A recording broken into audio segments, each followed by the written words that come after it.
ಕರ್ಣ ಕರ್ಣ, ನಿನ್ನೊಡನೆ ಕೆಲವು ರಹಸ್ಯವಾದ ಮಾತುಗಳು ಬಂದಿವೆ. ಬಾ ಕರ್ಣ. ಪರಮಾತ್ಮ ಹರೇ ಪಾವನ ನಾಮ, ಪರಮಾತ್ಮ ಹರೇ ಪಾವನ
ಅಖಿಲ ಗುಣಗಣಾದಿವಾರಿ ಸೋಮಂ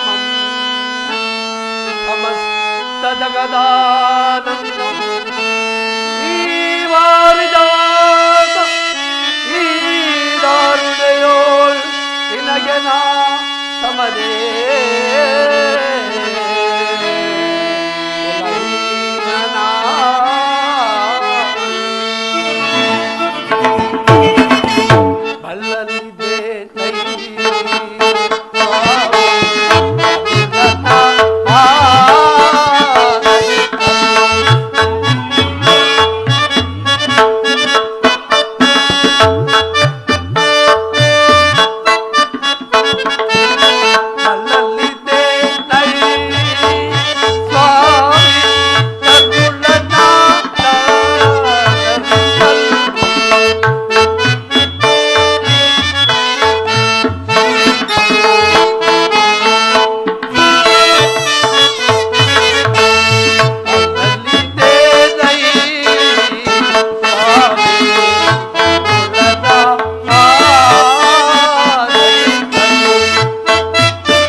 ಮಹಾಮಹಿಮನಾದ ನೀನು ಕುಲಹೀನರಾದ ನನ್ನನ್ನು ಇಷ್ಟೊಂದು ಆದರಿಸಲು ಕಾರಣವೇನು ದೇವ?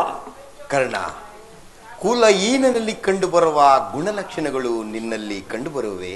ಒಂದು ಬಾರಿ ಯೋಚಿಸಿ ನೋಡು.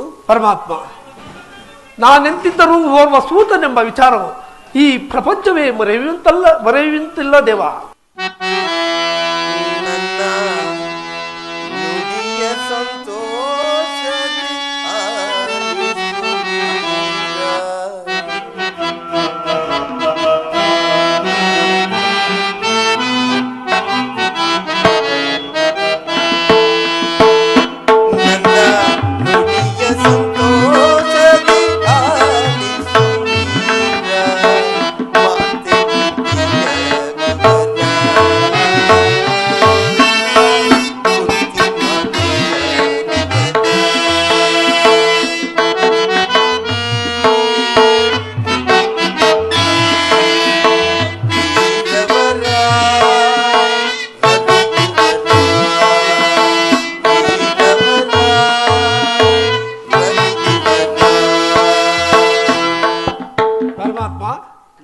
ನನ್ನ ಜನ್ಮ ವೃತ್ತಾಂತವನ್ನು ತಿಳಿದೆಯ?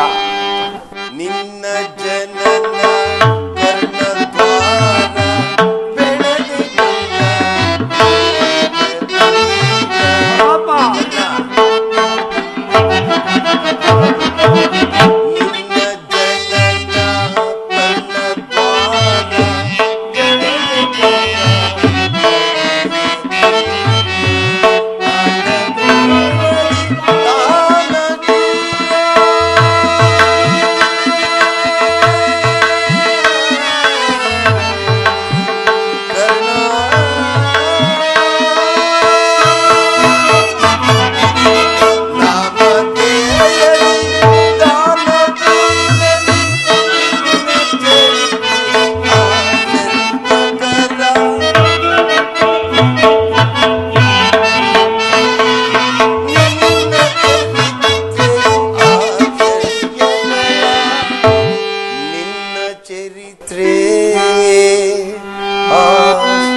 ಪರಮಾತ್ಮ,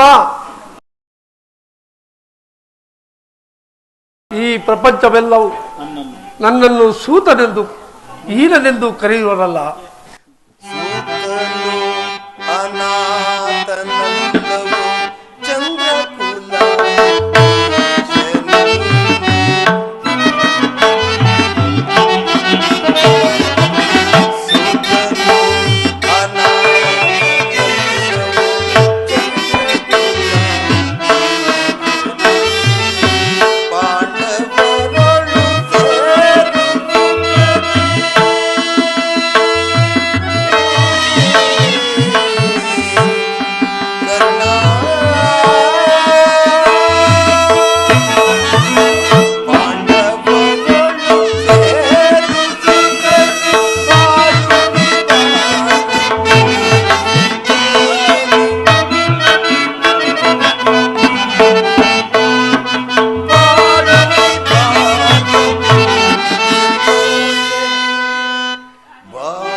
ನೀನು ಸೂತನಲ್ಲ, ಶ್ರೇಷ್ಠವಾದ ಚಂದ್ರವಂಶವೇ ನಿನ್ನ ವಂಶ.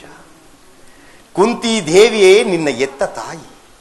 ಲೋಕೈಕ ವೀರರಾದ ಪಾಂಡವರು ನಿನ್ನ ಸಹೋದರರು ಕರ್ಣ. ಪರಮಾತ್ಮ, ಏನು ಹೇಳಿದೆ? ಪಾಂಡವರು ನನ್ನ ಸಹೋದರರೇ. ಹೌದು ವೀರಮಾತೆಯಾದ ಕುಂತಿದೇವಿಯು ನನ್ನ ಎತ್ತ ತಾಯಿ. ಹೌದು ಕರ್ಣ. ಸೂರ್ಯನು ನನ್ನ ಜನಕನೇ. ಹೌದು ಕರ್ಣ. ಲೋಕೈಕ ವೀರರಾದ ಪಾಂಡವರು ನನ್ನ ಸಹೋದರರೇ. ಓಹೋ, ಮರೆತಿದ್ದೆನು ದೇವ, ಇದು ಯುದ್ಧದ ಕಾಲ. ನೀನಾದರೂ ಆ ಪಾಂಡವರ ಪಕ್ಷಪಾತಿ. ಅವರ ತಲೆ ಕಾಯಲು ನನ್ನನ್ನು ಈ ರೀತಿ ವಂಚಿಸುತ್ತಿರುವೆಯಾ ದೇವ? ಇಲ್ಲ ಕರ್ಣ, ರಾಜಾದಿರಾಜನೆನಿಸಿ ಸಾರ್ವಭೌಮನಾಗಬೇಕಾಗಿದ್ದ ನೀನು ಈ ರೀತಿ ಪರರ ಕೈಯಲ್ಲಿ ಕೈಕೊಟ್ಟಿಕೊಂಡು ಕುಳಿತಿರುವೆಯಲ್ಲ.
ಆ ಪಾಂಡವರು ನನ್ನ ಸೋದರಾದ ಪಕ್ಷದಲ್ಲಿ ಅವರ ಒಡನೆ ಯುದ್ಧ ಮಾಡುವುದು ರಮರಾವತಿ ನರಕ.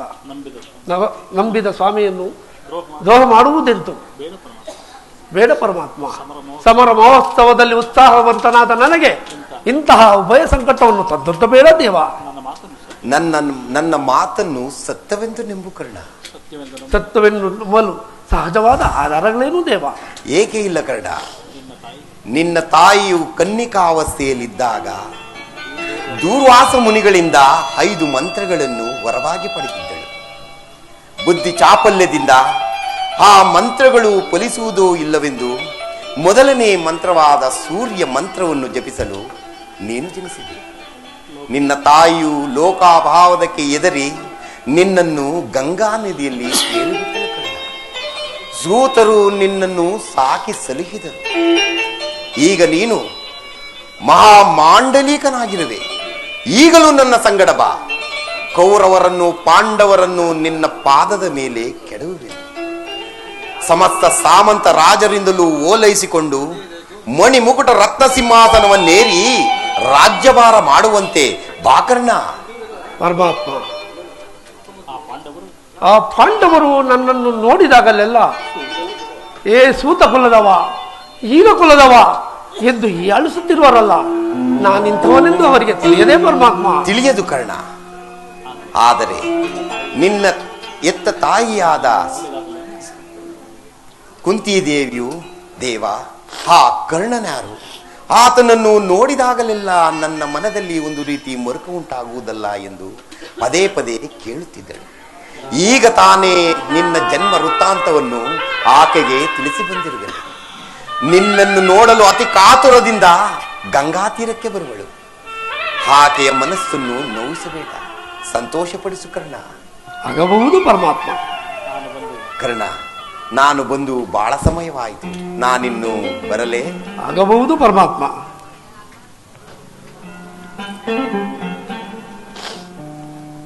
ಶ್ರೀಕೃಷ್ಣ ಪರಮಾತ್ಮನು ಎಂದಿಗೂ ಅಸತ್ಯವನ್ನಾಡತಕ್ಕವನಲ್ಲ. ಧರ್ಮ ಧರ್ಮವೆಂದು ಧರ್ಮವೇ ತನ್ನ ಉಸಿರಾಗಿ ಸಿಕೊಂಡಿರುವ ಧರ್ಮರಾಯ ನನ್ನ ಸಹೋದರರೇ. 1000 ಆನೆ ಬಲವುಳ್ಳ ರುದ್ರಾಂಶ ಸಂಭೂತನಾದ ಭೀಮಸೇನನು ನನ್ನ ಸಹೋದರರೇ. ತೇಜೋ ಮೂರ್ತಿಗಳಾದ ನಕುಲ ಸಹದೇವರು ನನ್ನ ಹನುಜರೇ. ಪಾಂಡುರಾಜೇಂದ್ರ, ಕುಂತಿದೇವಿ, ಮಾದ್ರಿದೇವಿ ನನ್ನ ಜನನಿ ಜನಿಕರೇ.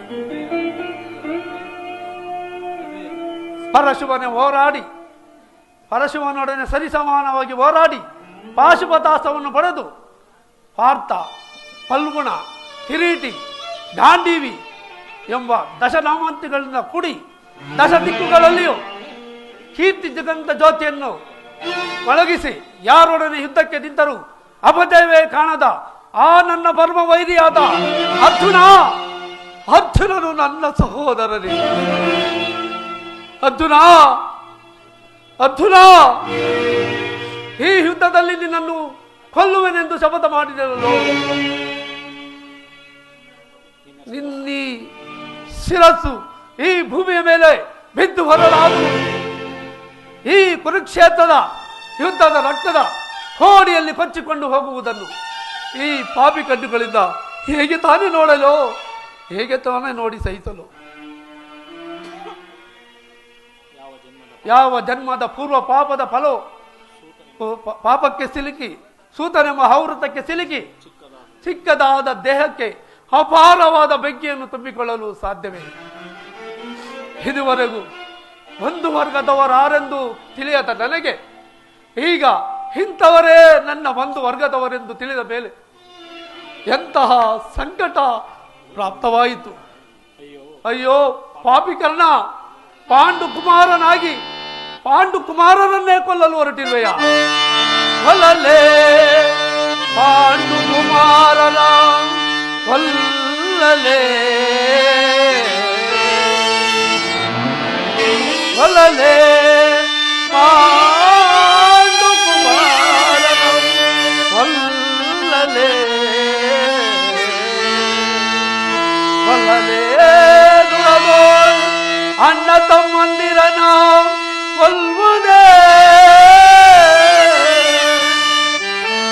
ಕೊಲ್ಲದ ಬಿಟ್ಟೊಡೆ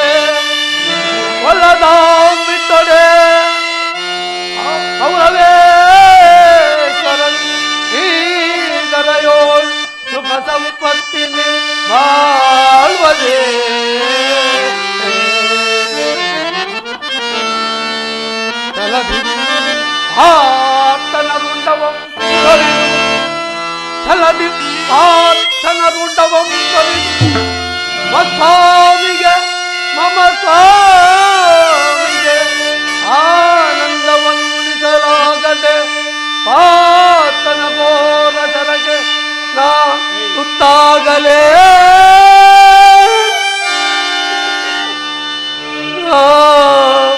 ತಾಯಲೇ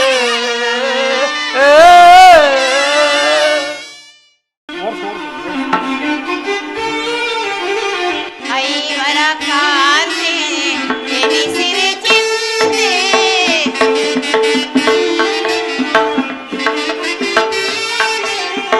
ಐವರ ಕಾಂತೆ ಎನಿಸಿರೆ ಚಿಂತೆ ಕಳೆದ ಮನೆ ಬಾಬಾ ಸವೆಸಿದ ಜೀವ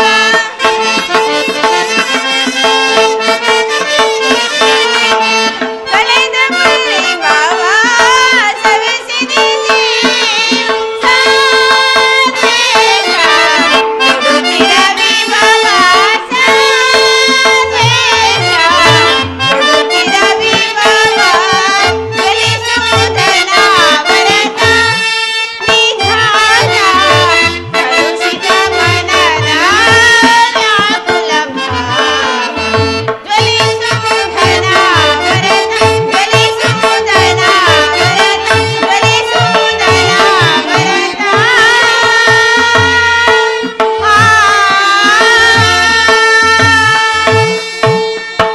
ಪರಮಾತ್ಮ ದೀನ ದಯಾನಿಧಿ ವಾಸುದೇವ ನಿಮ್ಮನ್ನು ಬಿಟ್ಟು ಬೇರೆ ಗತಿಯಾರು ಆತ್ಮೀಯ ಸದಿಂದ ಪರಿಚಯಿಸಲ್ಪಟ್ಟೇನು ಈ ದ್ರೌಪದಿ ಹಣೆಯಲ್ಲಿ ಇನ್ನೇನು ಬರೆದಿರುವೆಯೋ ಕಾಣಿನಲ್ಲ ಪರಮಾತ್ಮ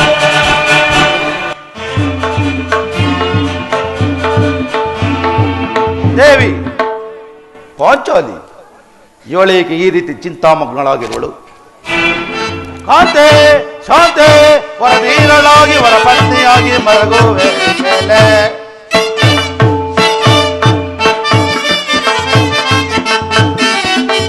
ಕಾಂತೆ ಶಾಂತೆ ವರದೀರಳಾಗಿ ವರ ಪತ್ನಿಯಾಗಿ ಮರಗುವೆ ಮೇಲೆ ಹಣ್ಣು ಪುತ್ರರ ಪತ್ನಿಯಾಗಿ ನೀನು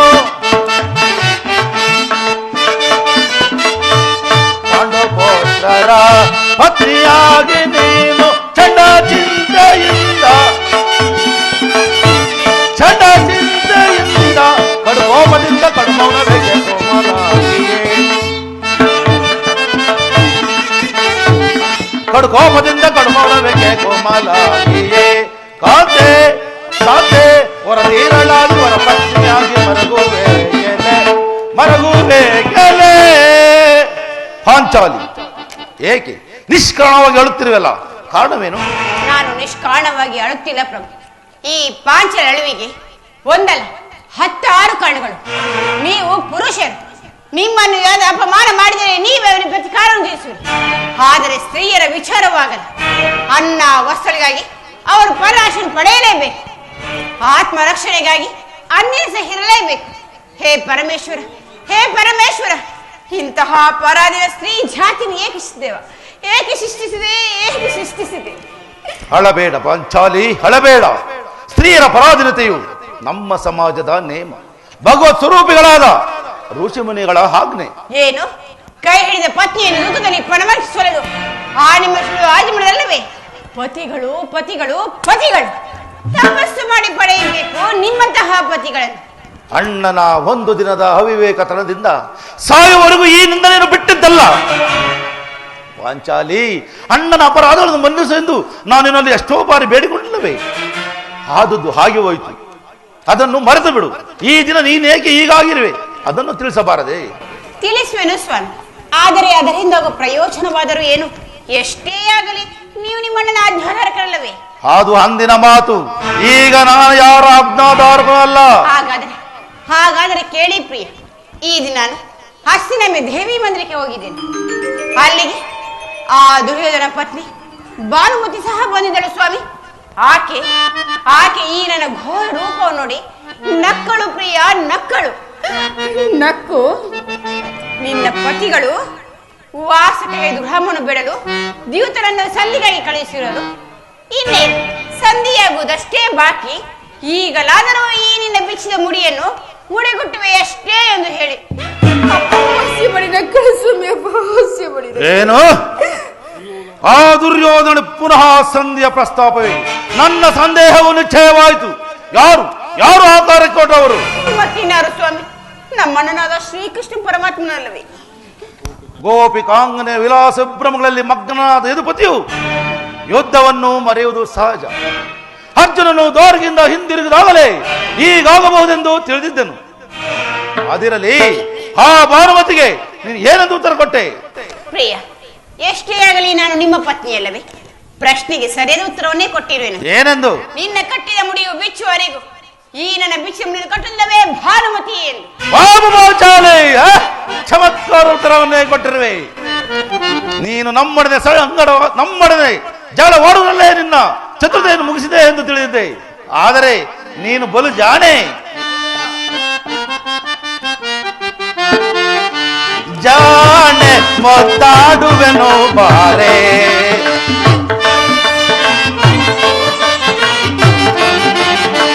ಜಾಣೆ ಮೊತ್ತಾಡುವೆನು ಬಾರೆ, ಭೀಮನ ಪ್ರೀತಿಯ ಪ್ರೇಯಸಿ ನೀನು, ಈ ಭೀಮನ ಪ್ರೀತಿಯ ಪ್ರೇಯಸಿ ನೀನು, ಜಾಣೆ ಮೊದ್ದಾಡುವೆನು ಬಾರೆ.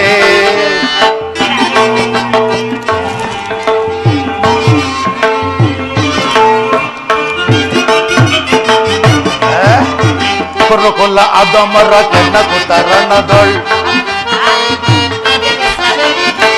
ಕೊಲ್ಲ ಅದಮರ ಕೆನ್ನ ಕುತರಣದೊಳ್, ಕುರುವಂಶವನೆ ಆಶವಗೈವೆ,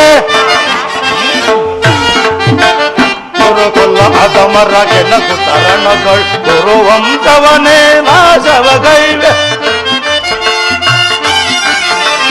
ಕೊರುಳದು ಸಾಧನ ಒಡಲನ್ನು ಬಗೆದು, ಕೊರುಳದು ಶಾಸನ ಒಡಲನ್ನು ಬಗೆದು, ಬಿಚ್ಚಿದ ಮುಡಿಯ ಕಟ್ಟುವೆ ಬಾರೆ, ಬಿಚ್ಚಿದ ಮುಡಿಯ ಕಟ್ಟುವೆ ಬಾರೆ, ಜಾಣೆ ಮುದ್ದಾಡುವೆನು ಬಾರೆ, ಭೀಮನ ಪ್ರೀತಿಯ ಪ್ರೇಯಸಿ ನೀನು, ಭೀಮನ ಪ್ರೀತಿಯ ಪ್ರೇಯಸಿ ನೀನು, ಜಾಣೆ ಮುದ್ದಾಡುವೆನು ಬಾರೆ.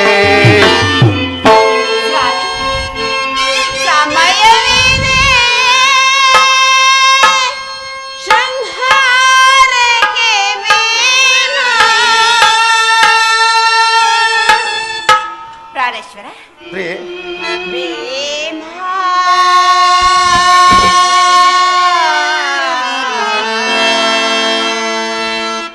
ಪ್ರಾಣೇಶ್ವರ, ಸಮಯವಿದೆ ಶೃಂಗಾರಕ್ಕೆ ಭೀಮ, ಸಮಯವಿದೆ ಶೃಂಗಾರಕ್ಕೆ ಭೀಮ, ಭ್ರಮತೆಯ ಮನಕ್ಕೆ ನೀರೆ ವಿರಾಮ. ತುಂಬಾ ಚೆನ್ನಾಗಿ ಭ್ರಮತೆಯ ಮನಕ್ಕೆ ನೀರೆ ವಿರಾಮ, ಸಮಯವಿದೆ ಶೃಂಗಾರಕ್ಕೆ ಭೀಮ.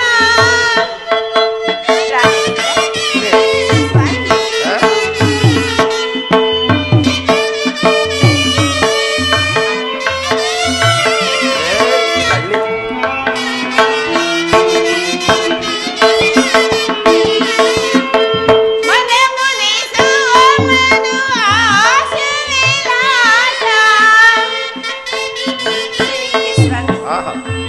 ಚೆನ್ನಾಗಿದೆ. ಮನ ಮುನಿಸುವ ಮನು ಆಶ ವಿಲಾಸ, ಗೌರವ ಶಿರವ ಧರೆಯೊಳು ನೀಡುತ್ತ.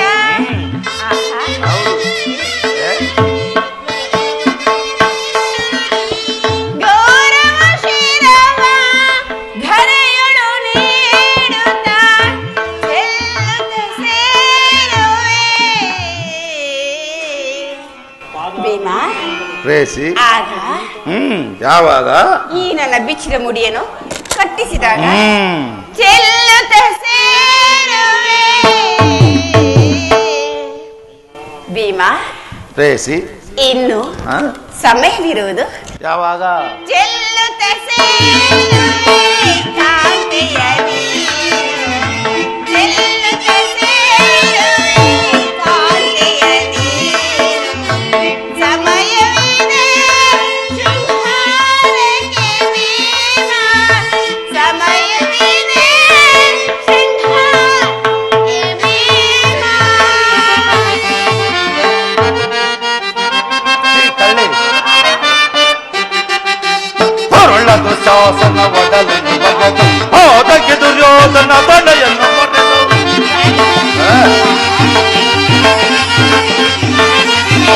ಹೊರಳದು ಶಾಸನ ಒಡಲನ್ನು ಬಗೆದು ಹೋದಕ್ಕೆ ದುರ್ಯೋಧನ ತಲೆಯನ್ನು ಮೊರೆದು. ನಿನ್ನಯ ಸೇಡನ್ನು ತೀರಿಸುವೆನ, ನಿನ್ನಯ ಸೇಡನ್ನು ತೀರಿಸುವೆನ. ಜಾಣೆ ಬಲು ಜಾಣೆ ಮುದ್ದಾಡುವೆನು ಬಾರೆ, ಈ ಭೀಮನ ಪ್ರೀತಿಯ ಪ್ರೇಯಸಿ ನೀನು, ಭೀಮನ ಪ್ರೀತಿಯ ಪ್ರೇಯಸಿ ನೀನು. ಜಾಣೆ ಮುದ್ದಾಡುವೆನು ಬಾರೆ. ಪ್ರಾಣೇಶ್ವರ, ಪ್ರಿಯೆ, ನೆನಪಿದೆ ಸ್ವಾಮಿ, ಒಂದು ದಿನ ಈ ನನ್ನ ಬಿಚ್ಚಿದ ಕೇಶ ರಾಶಿಯನ್ನು ಕಂಡು ಕುರುಕುಲಾಂತಕ ಕಾಳರಾತ್ರಿಯನ್ನು ಸಂಬೋಧಿಸಿದ್ದು. ಇನ್ನು ಏನೇನೋ ಹೇಳಿದ್ದೀರಿ. ಪ್ರಿಯೆ, ಪುನಃ ನನ್ನ ಬಾಯಿಂದ ಆ ಪ್ರತಿಜ್ಞಾವಾಕ್ಯಗಳನ್ನು ಕೇಳಲು ಇಚ್ಛಿಸುವೆ. ಆ ಪಾಂಚಾಲಿ ಮಾಡಿದ ಪ್ರತಿಜ್ಞೆಯನ್ನು ಮರೆಯುವಂತ ಹೇಳಿಯಲ್ಲ ಈ ನಿನ್ನ ಭೀಮಸೇನ. ಆಹಾಹಾಹಾಹಾ. ಆಡುವುದು ಮಾತ್ರವಲ್ಲ, ಆಡಿದಂತೆ ನಡೆಯಬೇಕೆಂಬುದೇ ನನ್ನ ಇಚ್ಛೆ ಸ್ವಾಮಿ. ಎಷ್ಟೇ ಆಗಲಿ ನೀವು ನಿಮ್ಮಣ್ಣನ ಆಜ್ಞಾಧಾರಕರಲ್ಲವೇ? ಪುನಃ ನನ್ನನ್ನು ಕೆರಳಿಸಬೇಡ ಪಾಂಚಾಲಿ. ಈಗ ನಾನು ಯಾರ ಆಜ್ಞಾಧಾರಕನೂ ಅಲ್ಲ. ಶಾಂತಿಯನ್ನು ಬಯಸುವರು ಪ್ರಸ್ತಾಪದ ತೊಡಲಿ ನಾನು ಮಾತ್ರ ಬಹು ಆದುದರಿಂದ ಯುದ್ಧವನ್ನೇ ನಿಲ್ಲಿಸುತ್ತಿರುವೆನು. ಧರ್ಮಪರಾಯಣನಾದ ಯುಧಿಷ್ಠರನು ಆ ದುರ್ಯೋಧನಂತ ಅಪರಾಧಗಳನ್ನು ಮನ್ನಿಸಬಹುದು, ನಾನು ಮಾತ್ರ ಕ್ಷಮಿಸುವುದಿಲ್ಲ. ಕೂಡ ಕೌರವನ ಬಾಳುಗಳಿಸುವೆ ಸುಮ್ಮನೆಯೇ, ಕೂಡ ಕೌರವನ ಬಾಳು ಗಳಿಸುವೆ ಸುಮ್ಮನೆಯೇ. ಸೈಸಲಿ ಬರೆಯನು ಸೈಸಲಿ ಬರೆಯನು. ಹುರುಳ ಕೌರವರ ಸೀದು ಬಗೆದು ನಾವು, ಹುರುಳ ಕೌರವರ ಸೀದು ಬಗೆದು ನಾವು ಸೈಸಲಿ ಬರೆಯನು ಸೈಸಲಿ ಬರೆಯನು. ನೋಡಣ್ಣ, ಆಗಲೇ ಭೀಮಸೇನು ಸಂಧಿಯ ಪ್ರಸ್ತಾಪವನ್ನು ಕೇಳಿ ಕೆರಳಿದ ಸಿಂಹದಂತೆ ವಿಜೃಂಭಿಸುತ್ತಿರುವನು. ಆತನನ್ನು ಸಮಾಧಾನಪಡಿಸಲು ನಿನ್ನನ್ನು ಹೊರತು ಮತ್ಯಾರು ಶಕ್ತರಲ್ಲ. ಭಕ್ತ, ಈ ಸಾರಿ ಅವನ ಕೋಪಕ್ಕೆ ದ್ರೌಪದಿಯೇ ಮೂಲ ಕಾರಣವೆಂದು ತೋರುವುದು. ಶ್ರೀಕೃಷ್ಣ ಪರಮಾತ್ಮನು ಹೇಳುತ್ತಿದ್ದನು, ಜಗತ್ತಿನ ಸುಖ ದುಃಖಗಳಿಗೆ ಸ್ತ್ರೀಯರೇ ಮೂಲ ಕಾರಣವೆಂದು. ಆಹಾ, ಚೆನ್ನಾಗಿ ಹೇಳಿರುವಿರಿ. ಪಾಂಚಾಲಿ ಅಣ್ಣನೇಕೆ ಸಿಟ್ಟಾಗಿರುವನು? ಏಕೆ ಸ್ವಾಮಿ? ಈ ನನ್ನ ಭಿಕ್ಷೆ ಬಿರುಗೋದಲು ನಿಮ್ಮ ಪ್ರಶ್ನೆಗೆ ಸರಿಯಾದ ಉತ್ತರ ಕೊಡಬಲ್ಲದೆ? ಹಾಗಾಗ ಸರಿಯಾದ ಸಮಯಕ್ಕೆ ಬಂದಿರಿ. ನನಗೆ ಯಾರಲ್ಲೂ ಕೋಪವಿಲ್ಲ. ಆದರೆ ಅರ್ಜುನ ಸಮ್ಮುಖದಲ್ಲಿ ನಿಮಗೊಂದು ವಿಚಾರವನ್ನು ತಿಳಿಸಬೇಕಿದ್ದೇನೆ. ಅದನ್ನು ಈಗಲೇ ತಿಳಿಸುವೆನು. ಈ ಸಂಧ್ಯಾ ಪ್ರಸ್ತಾಪವು ನಿಮಗೆ ಉಚಿತವಾಗಿ ಕಾಣಬಹುದು. ಅರ್ಜುನನು ಅನುಮೋದಿಸಬಹುದು, ನಕುಲ ಸಹದೇವರು ಸುಮ್ಮನಿರಬಹುದು. ಆದರೆ ಈ ದಾಸ್ಯವೃತ್ತಿ ಪಾಂಡವರು ಕಳಕವೆಂದು ಭಾವಿಸುವೆನು. ಕಂಡವರ ಮನೆಯ ಭಾಗದಲ್ಲಿ ಸಂಧಿಯಾಚನೆ ಮಾಡಲು ಪಾಂಡು ರಾಜೇಂದ್ರನು ನಮ್ಮನ್ನು ಪುತ್ರನಾಗಿ ಪಡೆಯಲಿಲ್ಲ. ಈ ಅಪಮಾನವು ನಿಮಗೆ ಸಹ್ಯವಾಗಬಹುದು, ನಾನು ಮಾತ್ರ ಒಂದು ಗಳಿಗೆಯೂ ಸುಮ್ಮನಿರಲಾರೆನು. ಯುದ್ಧಕ್ಕಾಗಿ ನಿಮ್ಮ ಅನುಮತಿಯನ್ನಾಗಲಿ ಅರ್ಜುನ ಸಹಾಯವನ್ನಾಗಲಿ ಅಪೇಕ್ಷಿಸುವುದಿಲ್ಲ. ನಾನು ಮತ್ತು ಈ ನನ್ನ ಗದೆ ಕುರುಕುಲವನ್ನೇ ನಾಶ ಮಾಡಬಲ್ಲದು. ನೀವು ನಿಶ್ಚಿಂತೆಯಿಂದ ಸಂಧ್ಯಾ ಪ್ರಸ್ತಾವನೆ ತೊಡಗರಿ. ನನಗೆ ತೋಚನ್ನು ನಾನು ಮಾಡುವೆನು.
ನಿನ್ನ ಕೋಪವನ್ನು ತಡೆಯುವ ಶಕ್ತಿಯು ನನ್ನಲ್ಲಿಲ್ಲ. ಶಾಂತನಾಗು ಭೀಮಸೇನ, ಶಾಂತನಾಗು. ಕೋಪ ಮಾಡಬೇಡ ಅಣ್ಣ. ಅಗ್ರಜನು ನಮಗೆಲ್ಲರೂ ಹಿರಿಯನು. ಆತನ ವಿರುದ್ಧವಾಗಿ ಮಾತನಾಡಿದರೆ ಅನುಚಿತ.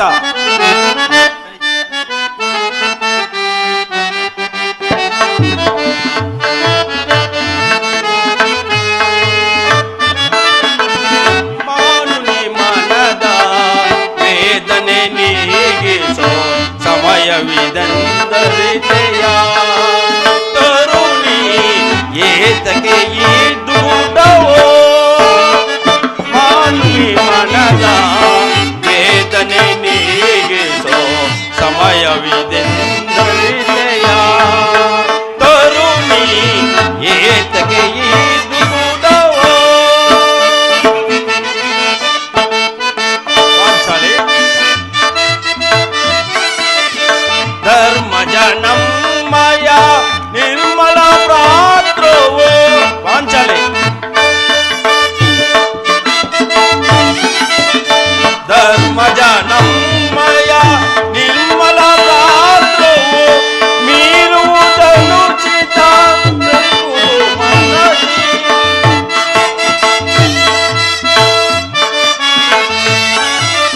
ಮೀರುವುದನುಚಿತ ಪರೀಕ್ಷಿಸದೆ ಮನದಿ. ಸಹಿಬುದು ಮನದನು ತಾಪವ ತರುಣಿ. ಪಾಂಚಾಲಿ ಸಹಿಬುದು ಮನದನು ತಾಪವ ತರುಣಿ. ಧರ್ಮದಿಂದ ಘನಕಾರ್ಯ ಸಾಧಿಸೋ. ಧರ್ಮದಿಂದ ಘನಕಾರ್ಯ ಸಾಧಿಸೋ ಕೋಮಲ ಹೃದಯಗಳು ದೊರಗಳು ಸರಿಯೇ. ಪಾಂಚಾಲಿ ಸಾರ ಸಾಕ್ಷತೆ ಅರಿಯದಿ ಬರೆ. ಸಾರ ಸಾಕ್ಷತೆ ಅರಿಯದಿ ಏಕಿತ್ತು ನೀನಿತ್ತು ವೀರ್ಗೋಪಕರವೇ. ಏಕಿತ್ತು ನೀನಿತ್ತು ವೀರ್ಗೋಪಕರವೇ. ಮಾಯುನಿ ಮನದ ವೇದನೆ ನೀಗಿಸೋ ಸಮಯವಿದೆಂದರಿತೆಯ ತರುಣಿ ಏತಕ್ಕೆ ಈ ದೂಡವೋ. ಇದಕ್ಕೆ ಏನು ಹೇಳುವ ಪಾಂಚಾಲಿ? ಧರ್ಮದಿಂದ ಹಂಬಲಿಸುತ್ತ ಕ್ಷತ್ರಿಯ ಧರ್ಮ ಏನೆಂದು ಮರೆಯುವುದು ನಿಮಗೆ ಉಚಿತವಲ್ಲ ಪ್ರಾಣೇಶ್ವರ. ಯುದ್ಧದಂತೆ ಶಾಂತಿ ರಕ್ಷಣೆಯು ಕ್ಷತ್ರಿಯರ ಕರ್ತವ್ಯ. ಯುದ್ಧವು ಎಂತಹ ಘೋರವಾದ ಕರ್ಮವೆಂದು ನೀನು ತಿಳಿದಿಲ್ಲ. ಪಾಂಚಾಳಿ, ನಾವು ಅಭಿಮಾನಕ್ಕೆ ವಶರಾಗಿ ಯುದ್ಧವನ್ನು ಪ್ರಾರಂಭಿಸಿದರೆ ಅದು ನಮ್ಮ ಅವಿಚಾರಕ್ಕೆ ನಾವೇ ಕಾರಣರಾಗುವುದು. ಅದಕ್ಕಾಗಿಯೇ ನಾನು ಸಂಧಿಗೆ ಸರ್ವ ಪ್ರಯತ್ನ ಪಡುತ್ತಿರುವೆನು. ರಾಜೇಂದ್ರ, ದೌಮ್ಯನನ್ನು ಸಂಧಿಗೆ ಕಳುಹಿಸಿ ಅಪಮಾನ ಪಡಿಸಿದ್ದೇನೆ. ಕುಲ ಪುರೋಹಿತನ್ನು ಕಳಿಸಲು ಇದು ಮದುವೆ ಔತಣವಲ್ಲ ಎಂದು ಹೇಳಿ ಕಳುಹಿಸ ಆ ದುರ್ಯೋಧನ, ಇದರ ಪರಿಚಯ ನಿಮಗಿಲ್ಲದಾಗಿ ಹೋಯ್ತಲ್ಲವೇ. ಈಗ ಶ್ರೀಕೃಷ್ಣನು ಕಳುಹಿಸಿದ್ದೀರಿ, ಪುನಃ ಅಪಮಾನ ಪಡಿಸಿದ್ರಲ್ಲ ಎಂಬುದು ನನ್ನ ಚಿಂತೆ ಇರುವುದು ರಾಜೇಂದ್ರ. ಜೈ ಜೈ ಕೃಷ್ಣ, ಜೈ ಜೈ ಯದುಪತಿ. ಏನೀ ಕೋಲಾಹಲ? ಅರ್ಜುನ, ಇನ್ನು ನನಗೆ ಇಲ್ಲಿ ಕೆಲಸವಿಲ್ಲ. ಈ ದುರ್ವಾರ್ತೆಯನ್ನು ಕೇಳಲು ನನಗೆ ಇಷ್ಟವಿಲ್ಲ. ನಿಮ್ಮ ಪುರಸ್ಕಾರವನ್ನು ನೀವೇ ಬೂಸಿರಿ, ನಾನಿನ್ನು ಹೊರಡುವೆನು. ಪ್ರಾಣೇಶ್ವರ, ಸ್ವಲ್ಪ ತಡೆಯಿರಿ. ನಮ್ಮಣ್ಣನು ನಗುತ್ತಲೇ ಇತ್ತಲೇ ಬರುತ್ತಿರಲು ರಾಜ್ಯಸಭೆಯಲ್ಲಿ ಸಮಾಚಾರವೇನೆಂದು ಕೇಳೋಣವೇ? ಅಣ್ಣ,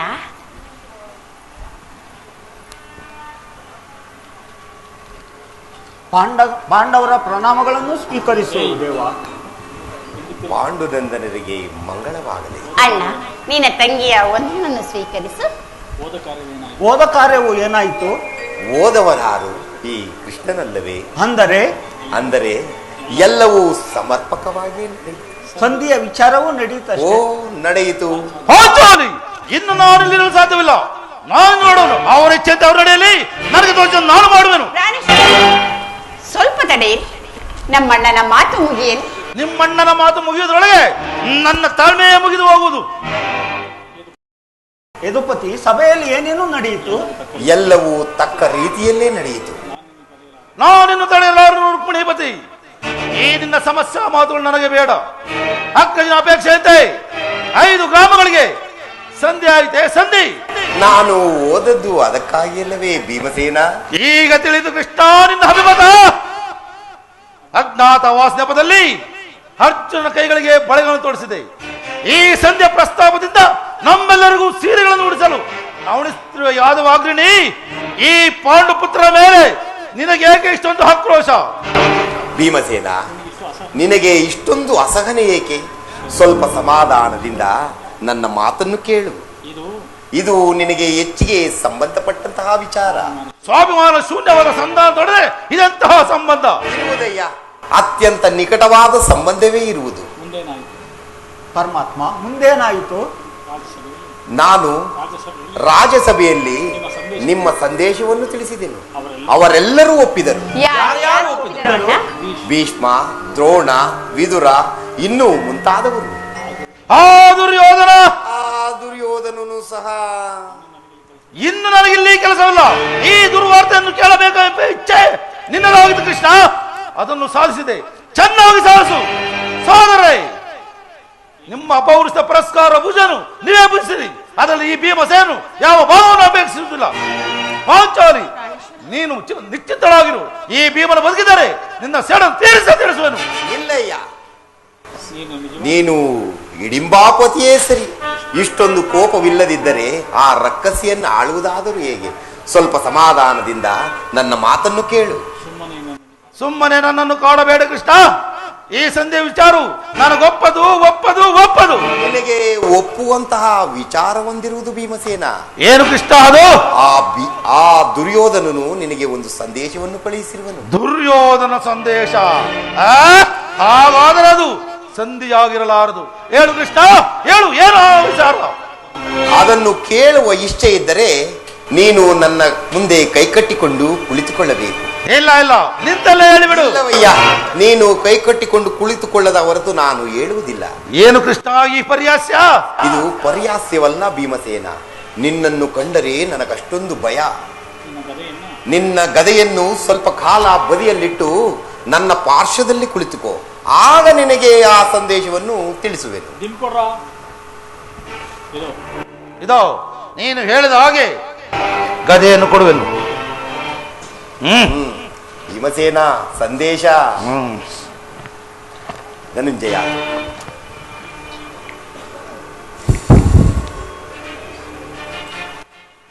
ಇದೋ ಕುಳಿತುಕೊಳ್ಳುವೆನು. ಈಗಲಾದರೂ ಹೇಳುವ ಸಂದೇಶ. ನೀನು ಕೋಪ ಮಾಡುವುದಿಲ್ಲ ತಾನೇ? ಕ್ಷಣ ಮಾತ್ರ. ಈಗ ನೀನು ನನ್ನ ಬಂದಿ. ಅದು ಕ್ಷಣ ಕಾಲ ಮಾತ್ರ.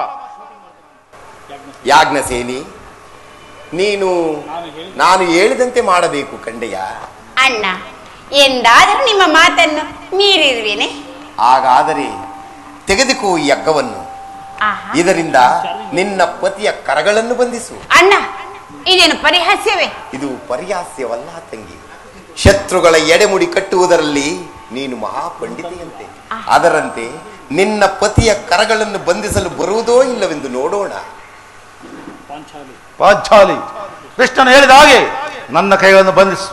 ಅಣ್ಣ, ಬಂಧಿಸಲೇ? ಭೀಮಸೇನ, ಸಂದೇಶ.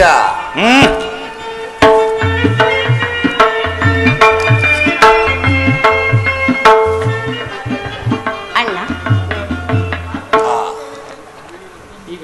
ಈಗ ಎಲ್ಲರೂ ಕೇಳಿರಿ. ಭೀಮನನ್ನು ಬಂಧಿಸಿರುವ ಈ ಹಗ್ಗವು ನನ್ನ ರಾಜಸಭೆಯಲ್ಲಿ ನನ್ನ ಅಂಗಾಂಗಗಳನ್ನು ಬಂಧಿಸಲು ಪ್ರಯತ್ನಿಸಿತು. ಯಾರು ಈ ಕಾರ್ಯವನ್ನು ಮಾಡಿದವರು ಅಣ್ಣ? ಏನು ಹೇಳಿದ ಕೃಷ್ಣ?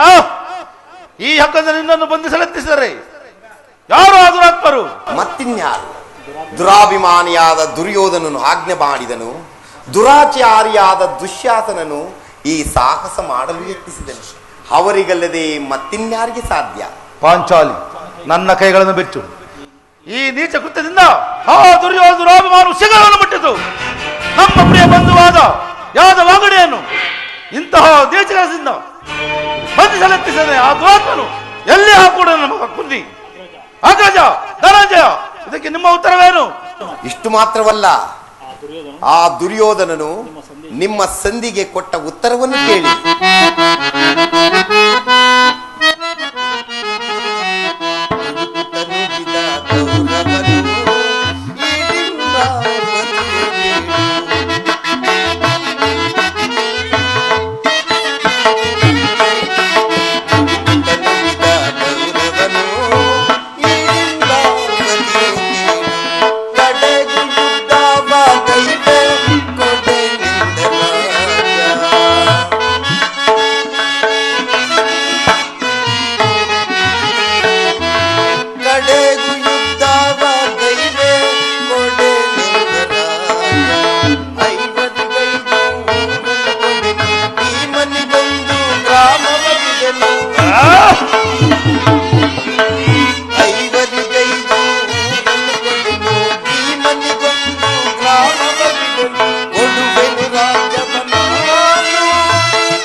ಮಾರು ಭೂಮಿಯನ್ನು ಕೊಡಲು ಅವನು ಇಚ್ಛಿಸುವುದಿಲ್ಲ. ನೀವು ರಾಜ್ಯವನ್ನು ಬಯಸುವುದಾದರೆ ಅದು ದೊರಕುವುದಂತೆ ರಣಾಂಗಣದಲ್ಲಿ, ವೀರರತಿಗರ ಘೋಷದಲ್ಲಿ, ಶಸ್ತ್ರಾಸ್ತ್ರಗಳ ಆಸ್ವಾನನದಲ್ಲಿ ಎಂದು ಕಡಾಖಂಡಿತವಾಗಿ ಹೇಳಿದನು. ಈ ಸಂಧಿಗೆ ನಮಗೆ ಉಳಿದಿರುವುದು ಒಂದೇ ಉತ್ತರ, ಅದು ಯುದ್ಧ. ಕೃಷ್ಣ, ನೀನೇ ತಿಳಿದಿರುವೆ, ನಾನು ಎಂದಿಗೂ ಯುದ್ಧವನ್ನು ಅಪೇಕ್ಷೆ ಪಟ್ಟವನಲ್ಲ. ಸಂಧಿಗಾಗಿ ಸರ್ವ ಪ್ರಯತ್ನ ಮಾಡುವನೆಂದು. ಅಗ್ರಜ, ನನ್ನ ಕೈಗಳನ್ನು ಬಿಡಿಸು. ಧನಂಜಯ, ನನ್ನ ಕೈಗಳನ್ನು ಬಿಡಿಸು. ಕೃಷ್ಣ, ನೀನು ಬಿಡಿಸುವುದಿಲ್ಲ, ಬಿಡು, ನಾನೇ ಬಿಡಿಸಿಕೊಳ್ಳುವೆನು.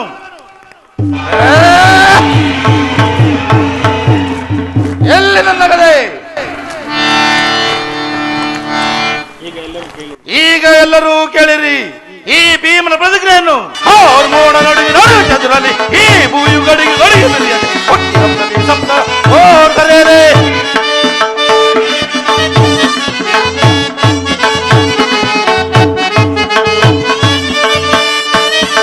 ಮೋಡ ನಡುವೆ ನಡುವೆ ಚದುರಲಿ, ಈ ಭೂಯು ಗುಡಿಗೆ ಗುಡಿಗೆ ಸಪ್ತ ಕರೆಯಲಿ.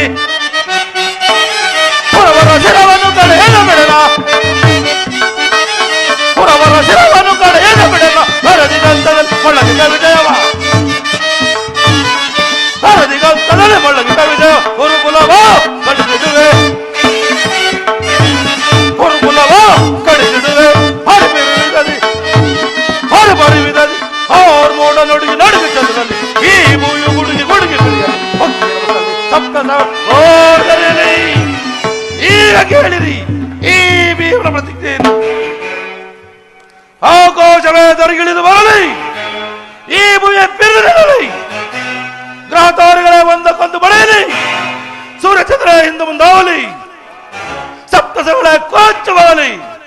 ನಾನು ನಿಜವಾಗಿಯೂ ವಾಯುದೇವನ ಅಂಶದಲ್ಲೇ ನಿಜವಾಗಿದ್ದರೆ, ವೀರ ಮಾತೆ ಕುಂತೆ ಸ್ತನಪಾನ ಮಾಡಿದ ಸತ್ಯವಾಗಿದ್ದರೆ, ಮುಂಬರುವ ಯುದ್ಧದಲ್ಲಿ ಆ ದುರ್ಯೋಧನ ಸಹೋದರನು ನಿರ್ನಾಮ ಮಾಡಿ ನಂತರ ಆ ದುಸ್ಸಾಹಸ ಬಯಲು ಅವನ ಬಿಸಿ ರಕ್ತದಿಂದ ಪಾಂಚಾಲಿ ಬಿಡುಬಿಡಿಯನ್ನು ಕಟ್ಟಿಸುವೆನು. ನಂತರ ಆ ದರ್ಪಿತನಾದ ಆ ದುರ್ಯೋಧನ ತೊಡೆಯನ್ನು ಈ ನನ್ನ ಗದಾಧರದಿಂದ ಒಂದಾಡಿ ಮುರಿದು ಅವನ ರಾಜ ಕಿರೀಟವನ್ನು ನನ್ನ ಎಡಗಾಲಿಂದ